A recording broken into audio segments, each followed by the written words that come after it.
अब याद आया ना? जाहिर है याद आया।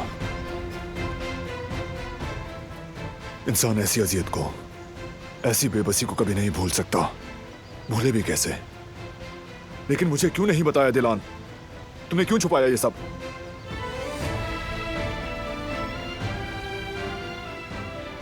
तुम क्या दिलान, क्या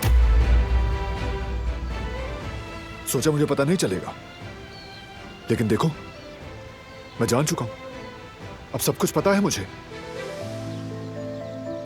उस औरत ने तुम्हें अगवा किया, जबरदस्ती कैद में रखा, धमकाया तुम्हें।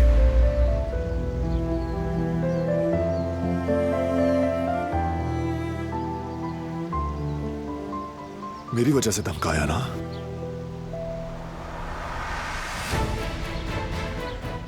मालूम था।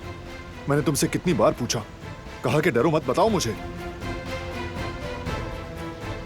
जबकि वो औरत ये सब कुछ कर रही थी, वो भी हमारी शादी वाले दिन। शादी वाले दिन वही थी ना दिलान, जिसने फायरिंग करवाई। जाहिर है कि वही थी।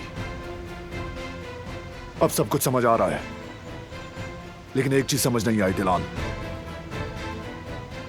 कि तुमने उसे क्यों बचाया। शुरू में तो शायद डर गई थी, समझता हूं, लेकिन बाद में क्यों चुप रही तुम? और अब बताओ कि अब भी तुम उस औरत को क्यों बचा रही हो?